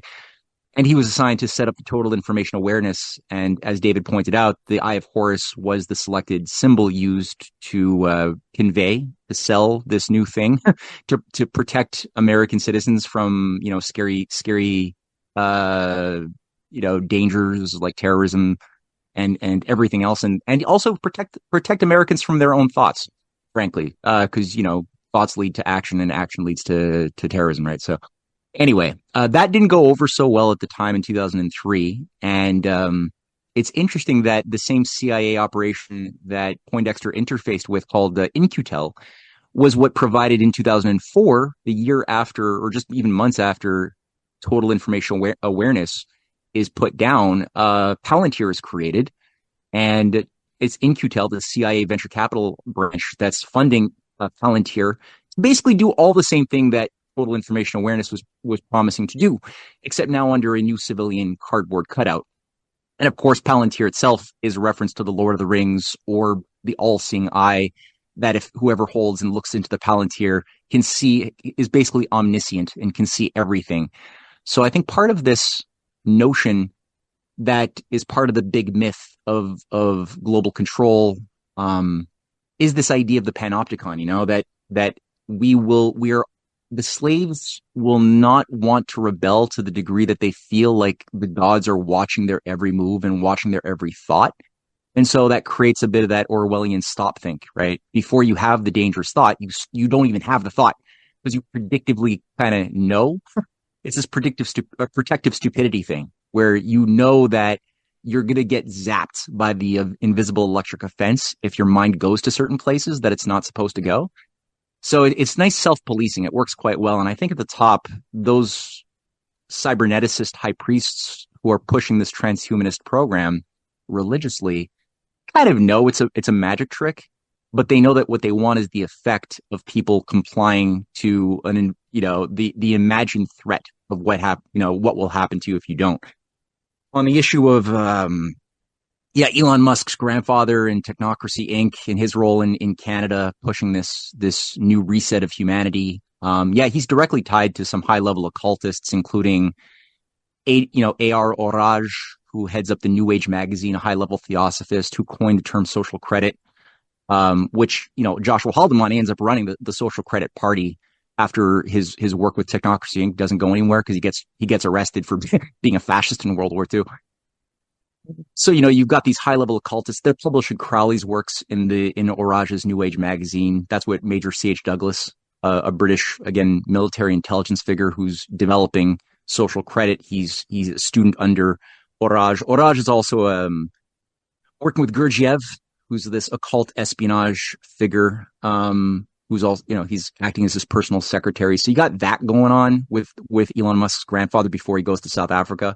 But the whole idea again is to create back then, 1,000-year occult psyche of a high priesthood of elites that would manage the levers of production, consumption, thought, which was what Technocracy Inc. was all about. Like if they were successful, the idea was to just get rid of the system of sovereign nation states, get rid of the elected class, get rid of conventional capitalism as outdated things, and to be replaced by a new system of highly vetted experts to control society from above, which plays directly into it's like a proto-transhuman thing, and I mean, pulling it back a little bit further, this is what I think when you look at a lot of the preponderance of these groups in Silicon Valley and California, probably has a lot to do with Madame Blavatsky's call or her prediction, so-called, that the new root race, the sixth root race, will emerge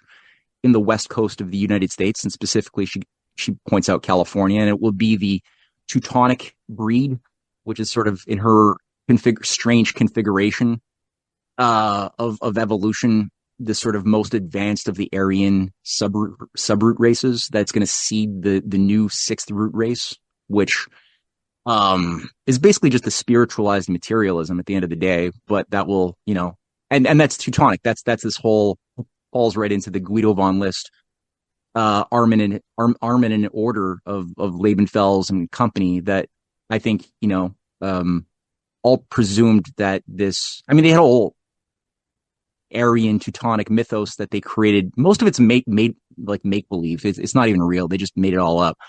To convey the notion that this is the most spiritual of all types of humanity that are endowed by destiny to usher in this new age. So Peter Thiel coming out of South Africa, I don't think is a coincidence. A lot of the unreconstructed Nazis that continued their magic trick under NATO's protection, probably not a coincidence that they were all part of setting up and grooming Silicon Valley.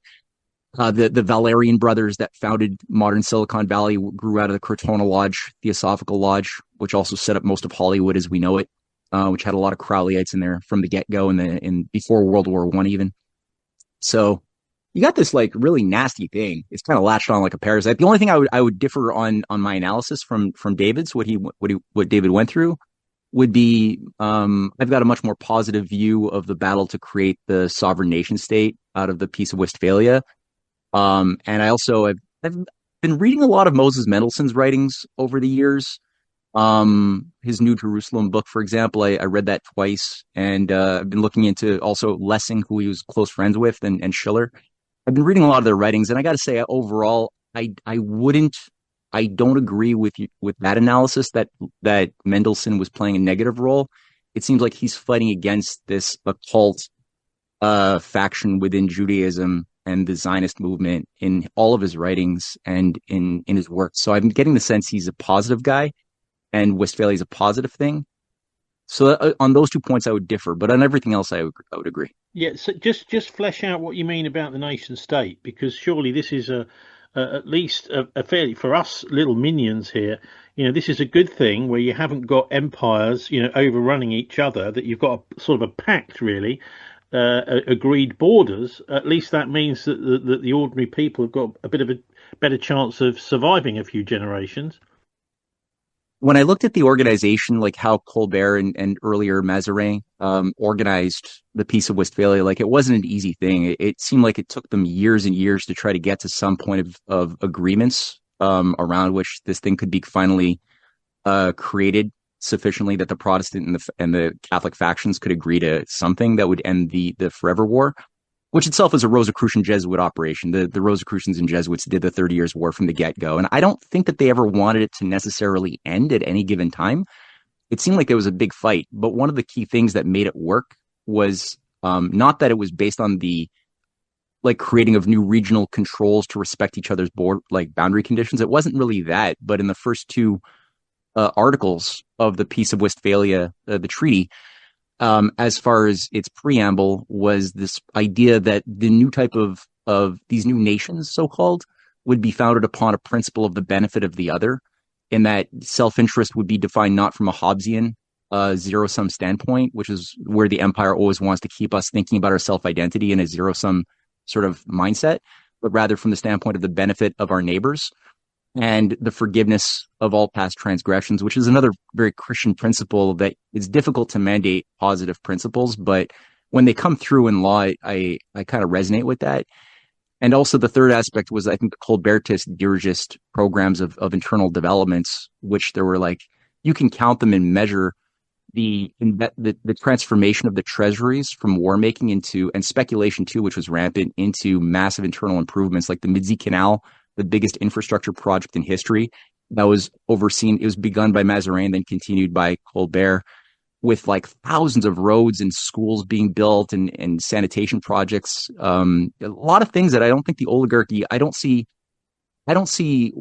any of the dominant players within the oligarchical dynamic helping that. I see, if anything, Colbert is like flushing the system of like the Duke of Guise and a lot of these high-level Martinist and Rosicrucian types. Well, this is pre-Martinist. This is still Rosicrucian types who are running the deep state of France, who are being taken down by his program. So again, it just seems to me like a lot of, like when I look at the Congress of Vienna and the spheres of influence that came out of the Napoleonic Wars, that was not I don't see that as a hereditary, like a spiritually hereditary evolution of Westphalia. I see that as like an abrogation or destruction of the Westphalian principle, or the Israeli idea of what a nation state was. I don't see that as being caused by Westphalia, but rather a doppelganger, perverse sort of zombie of what the nation state is that would justify its own eradication. So that's why I see the Westphalian nation state thing as overall in principle a good thing, although it could be infiltrated and turned into a bad thing. But right. I take a more nuanced approach there. So, David, do you want to answer that briefly before we get up to date and round off? Yeah, well, I'd like to come back to the point that, you know, the main thesis of my book on Zionism is that Zionism and Nazism are twin children of the Sabbatean movement, and the embryo is Moses Mendelssohn. The only historian that I know of who's done a detailed sort of conspiratorial study of the Sabbatean movement is Rabbi Marvin Antelman. He wrote a 2-part book called To Eliminate the Opiate. And he discovered in a library in New York, I think it's the Schiff collection of some sort, a document that had been collected by Moses Mendelssohn's best friend, which was Friedrich Nicolai. And Friedrich Nicolai was the chief publisher of the Illuminati movement. And that list, it was a list of ordinations. So basically a list of the purported successors of Shabbatai Zevi. And there were a number before Mendelssohn, but they listed Mendelssohn as the final case. So I know that Moses Mendelssohn appears to have been, you know, opposed to some of the mystical traditions of Judaism, but I believe that was some sort of dissimulation because his influence is recognized in his followers. And that is of 2 branches. So that's within Judaism, not just the Haskalah, but most of his disciples became leading members of the Asiatic Brethren, which was, again, a Frankist cult founded by the cousin of Jacob Frank, who then become leaders of the Frankfurt Judenlodge Lodge. And secondly, he was close to almost the entire circle of leaders of the of the Illuminati. So that's Herder, Schelling, Lessing. Fichte wasn't a proven member, but he was closely connected with the whole gang. He was even friends with Immanuel Kant. It goes on and on. Goethe, of course, was another leading member. And what's interesting is that what happens now is that it's so the branch that came through the Asiatic Brethren is the one that evolved into the Zionist movement. His friends in the Illuminati were the founders of what became German nationalism, and principally through Herder. Moses Mendelssohn's daughter, Dorothea, married Friedrich Schlegel, who was one of the most famous German historians of the time. Historian scientists / philosophers, and he is the one who coined the term Aryan. And you can tell in his writing that he dropped hints that effectively connected the Aryans to descendants of Cain and Atlantis. And that's actually the first clue that led me to trace the occult origins of the Aryan legend. And it's from there that you have this parallel development. So Schlegel was linked to an entire network of Illuminists, also Martinists. I detail all that in my book. It's too many threads to follow. And basically, it's it was Herder who provided the justification, the idea of the veneration of language, and the language as being the language of the folk, as he referred to it, which he believed somehow carried the identity of a people or a folk. And so this is the idea that really fed the early birth of German nationalism, and then it was carried forth by people like Fichte. And then you have one of the most important exponents. So everything takes place really in Weimar and the University of Jena. So the Weimar, what they call Weimar classicism. So there's the city of Weimar, and that is a movement sponsored by Karl August of Saxe-Weimar-Eisenach. And he was a family now who could trace descent all the way back to they claimed descent back to the night swan, which is why the swan was so important. This is an important symbol in their dynastic identity. According to Houston Stewart Chamberlain, who was Wagner's son-in-law, Wagner was a Lilibet child of Karl August's niece, which is why Wagner picked on the legend of the Night Swan, which of course he reportedly could claim descent from, and that became one of the most important mythic symbols of his work. And you look at Wagner; he was basically part of an entire circle of people who were affiliated with the Frankfurt Judenlodge, particularly Giacomo Meyerbeer. His father was one of the founders of the. This is where you come back now to the Hamburg Temple. And Hamburg Temple is basically the origin of where Reform Zionism gave its birth before evolving eventually into Zionism. So this whole Wagner network, Hamburg Temple, this is why Wagner eventually then becomes really the chief ideologue, inspirer, guru, basically, of the German nationalistic movement, which effectively was a Frankist movement. So out of the University of Jena, this is where you get the founding of the Burschenschaft. The Burschenschaft is basically the German university system, and it becomes the birthplace of the German nationalist movement. One of the founding figures is a guy named Father Jan. He was a member of a group called the Tugendbund, and the Tugendbund was named after an order of the same name founded by Moses Mendelssohn. And so again, this is how you get the birth of nationalism. So it's this entire network which basically feeds and produces German nationalism, which overlaps with various occult societies like Bulwer-Lytton and the Occult Revival and the Guido von List and so on. Especially somebody like George von Schoenerer, who turns out to have been basically a Rothschild descendant as well, and most importantly. So George von Schoenerer becomes sort of like a leading, guiding figure, ideologue of this Burschenschaft movement, and that's where Theodor Herzl gets his start. Theodor Herzl joins the Burschenschaft in Vienna and becomes part of this Burschenschaft circle, and this is where he starts leaning towards German idealism, as well as most of the most of that movement, they belonged to a group called the First Circle, who were affiliated with this, basically another key movement in German nationalism, and it was made up mostly of Jews, people like Mahler, Gustav Mahler, another member of the Theosophical Society, Freud. There's the Adler family, and of course, well, Herzl wasn't quite a member, but he was affiliated with that group. So, and what happens is there's a split from that point where the Frankists, or the Jewish members, sort of split off from the more overtly racist branch. But this is how basically how you get these twin branches. So one becomes more overtly anti-Semitic, and then you have the other group, which is a basically Frankist group. And this is how you get the branches sort of separate, one developing into Zionism and the one into Zionism. But you can see, Nazism, but you can, as we talked about earlier, there's constant overlap between the two groups. And that's where we're living. And that's why Elon Musk sported a Nazi salute at the inauguration.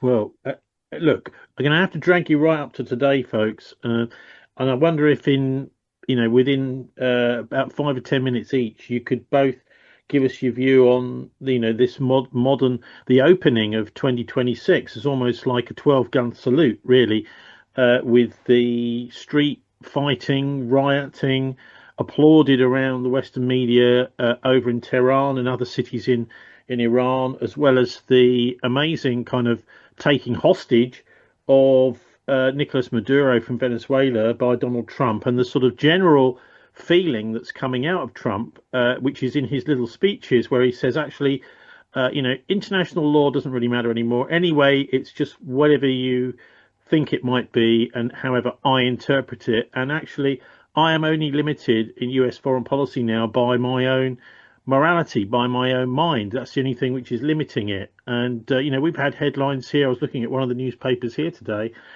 saying British armed forces braced for an attack on Iran from the United States, with the British embassy being closed yesterday, and bringing all the forces back from certain places that they think might be the victims of retaliation by Iran if and when the United States strikes Iran. And then we hear this morning, oh no, it's okay, nothing's going to happen, it's all fine. So you've got all these headlines in front of you saying that there's going to be an attack because of a big uprising in Iran. So anyway, we're living in this very much Orwellian world where no one's supposed to really know what's going on, and everything is very contradictory. So what do you first, Matt? What do you make of the opening of 26? Well, unfortunately, it's going to be a very character building experience, that's for sure. I do think that there is something to the interpretation of Alice Bailey's externalization of the hierarchy program. Whether she said 2025, that may be partially true, but I think that you are seeing in a certain sense the more subterranean elements that had created a nested series of wind up automatons. These sort of like nested games within games, ideological shells that kind of have their own flow to them once you wind them up and get them going. But they don't need that much input or direct intervention by the causal nexus of those high priests who put them into motion. Except now I think we're beginning to see a more active influence by that I guess that Rosicrucian subterranean force. That very old evil is kind of coming to the surface in a more active way, which is where people's ability to discern reality from fantasy, from fiction, is becoming consciously undone. And it took a lot of decades of hypnotic induction and massaging of the zeitgeist through Hollywood and other forms of so-called entertainment and the drug culture. And our whole culture is pretty much weaponized, and it's been that way for before all three of us were born, right? Not to say it's all shit, but there's a lot of crap that's designed specifically to destroy our ability to use our sovereign reasoning faculties and to be more susceptible to becoming absorbed by the game that they've put into motion. So I think we're at a place right now where there is an acceleration of that my concern right now is it seems as though, there is sort of like a secret Yalta or Congress of Vienna type of operation that has been like there's an underdefined operating system that's going to replace the currently collapsing time bomb that was once an economy. But I mean, our economy has become a time bomb that has been detonated to collapse. It can't be saved. There will be a new system, and I think there's a fight over like what will be the characteristics of that new system. There's or who will it serve, and so I get the sense that there has been a embrace of, or we're sort of at that transitionary period, like the Rome was with maybe the death of Julius Caesar and the onset of a new set of civil wars that pulled Rome into, was it 15 years of civil war, out of which that pulverized society would be more susceptible to accepting something unacceptable to the former society pre-Caesar that still had certain aspirations of republican values to hold on to. And after that bloodbath, people were much more pliable, and the idea of Emperor Augustus Octavio, or Octavio Augustus, who was itself, it seems from my research, cut a deal with certain high priests from the cult of Mithra on the Isle of Capri to establish Rome instead of Alexandria as the new capital of this new type of society, which is pretty much good old Babylon, but with a bit more projective power in the form of the empire, with a new, more sanctified set of active priests, like cults, these Isis and Cybele Atis and Mithra, which had formerly not been in as governing of a role as they were after this point. They became more of a top-down managerial thing within the new system of controlling the pantheon and its Roman variations of this occult system. So my concern right now is that we're sort of at one of these types of millennial shifting points, and I don't see nearly as much resistance to it as I was hoping there might be at this point. I'm hoping to God that saner heads can prevail over the case in Iran, where I do think that the greater Israel ideologues are genuinely licking their lips to get that big trophy they've been aching for so many years, Iran, to be taken down, so that they could eliminate whatever resistance is currently kind of making it annoying for Israel to just go full on with its massive accelerated expansion to establish greater Israel as pretty much occupying the borders. If you look at the maps that are acknowledged as the covenant, the actualized covenant made by Moses and God, which involves pretty much the Neo-Babylonian Empire of Nebuchadnezzar. It's pretty much the exact same borders that they want to reestablish during those years that the Jews were in captivity in Babylon, except now under a new name. And I do think that that a big part for me of the clues of how this is wired involves Eichmann and Himmler's support both for the most radical Zionist faction. I mean, Eichmann taught himself Hebrew so that he could practice Kabbalah, and he said in an interview that, and I don't even think he was killed, though they say he was. But he said in an interview, if I had been a Jew, I would have been the most radical Zionist imaginable. I don't know how you could be anything other. Which sounds a lot like Crowley saying, of course I believe in Darby and premillennial dispensationalism. I don't see how anybody could believe in any other thing. He just took on the role of the Antichrist. These same guys who are pushing Zionism in Nazi Germany are also at the same time pushing Haj Amin, the British, genocidalist, who's overseeing and is craving the total destruction of the Jews, and frankly is more than willing to kill most of his own Muslim people at the same time, who's working with Hitler and getting support to create this pro-Nazi Arab army.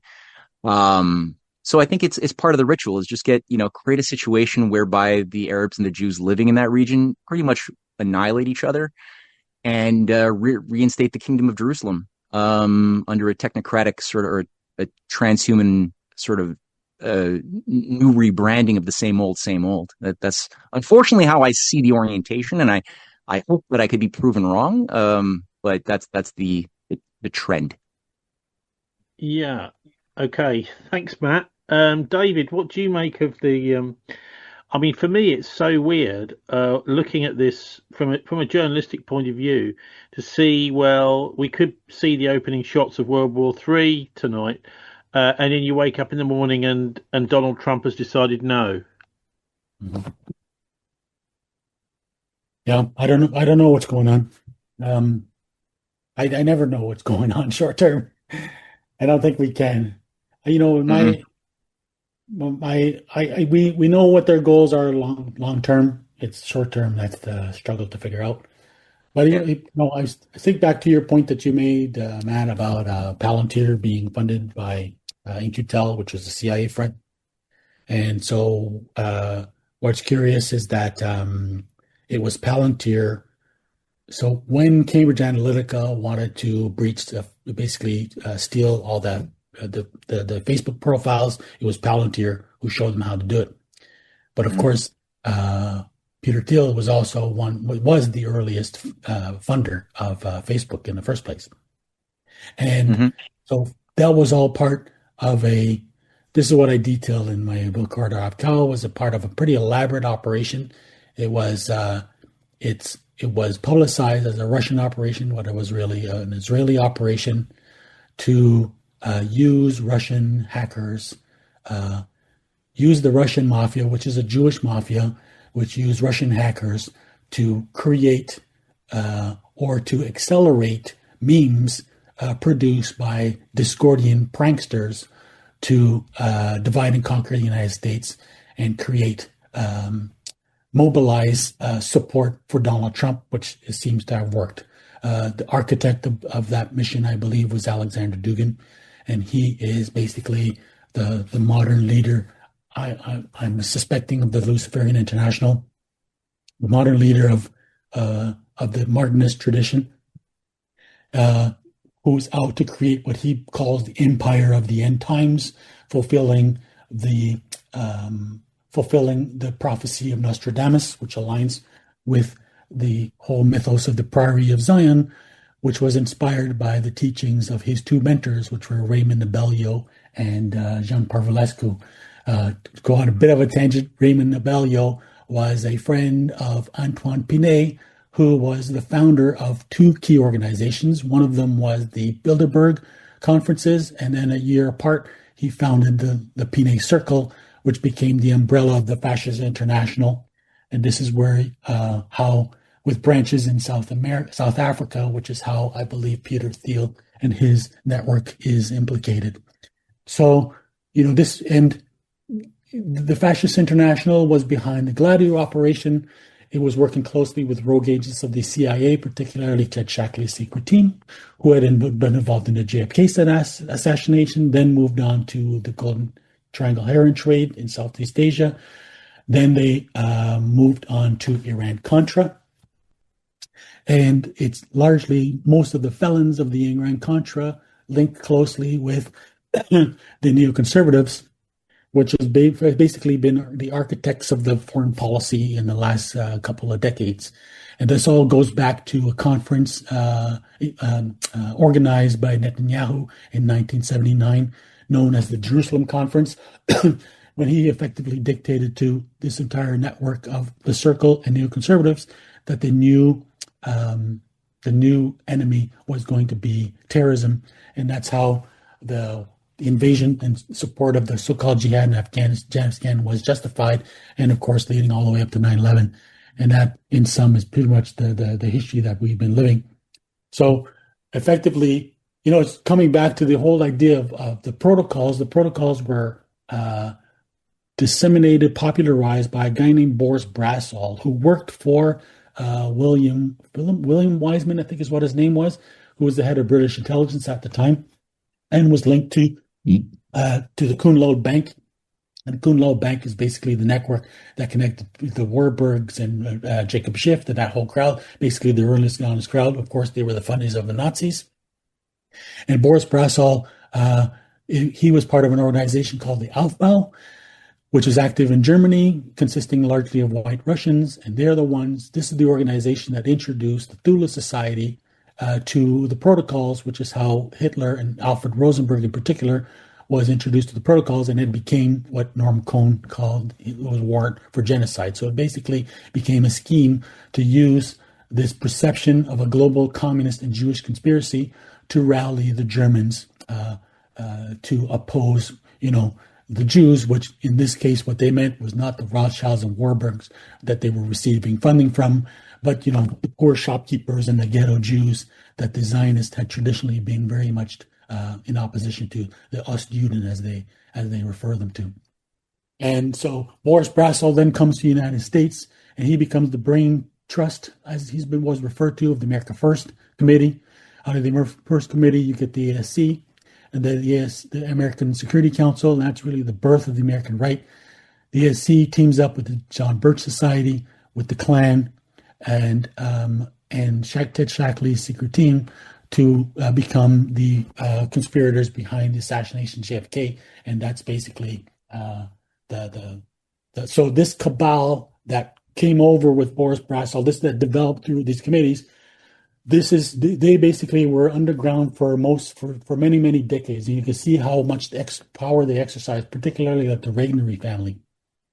But they never Which family? Which family? Regnery, Regnery. They're still to this day the chief sponsors of the conservative movement. The Regnery Publishing is the main publishing arm for all these sort of right-wing crackpots, like Ann Coulter and this whole bunch, like David Horowitz. They're all published by Regnery. Regnery was also he also funded Richard B. Spencer to found, I can't remember what it was, but Richard B. Spencer, the alt-right guy. So they effectively funded the alt-right as well. And so they had been struggling for many decades, all the way back to the 50s, trying to gain power in the United States. And the first person that they finally succeeded in doing so was Donald Trump. And they did so with the same MO as Hitler did, as basically pointing to a conspiracy that's rotting inside the government that needed to be overthrown. And they used Trump as their mouthpiece to accomplish it, when in fact he's the agent of the deep state as opposed to its opponent. Fascinating. And also, of course, it was what I mean. I was entertained in a weird way watching all the court cases against Trump rumbling on in 2023 and 22 and 23, where you could see that this was increasing his popularity. Any genuine opponent would be saying, well, let's just drop this. It's not working, but no, the court cases had continued against Trump. And as did his popularity increase. It seems really obvious to me that, he's been created as a sort of, fake person who's against the deep state, and he's got a mind to a certain extent. But, he's having his strings pulled. And also, of course, he's very wedded through Jared Kushner, etc., to the Zionist plans and the Greater Israeli expansion plans. So anyway, look, thank you, guys. I think that's quite enough. I've kept you on the line for far too long. So maybe, Matt, you could just start by letting listeners know whereabouts they can find your work and follow you online, and maybe mention a couple of your books as well. Yeah, sure. And thank you for pulling this together, Tony. And I had a great, I can honestly say that I've never taken as many notes in one of these roundtable conversations as I have in today's session.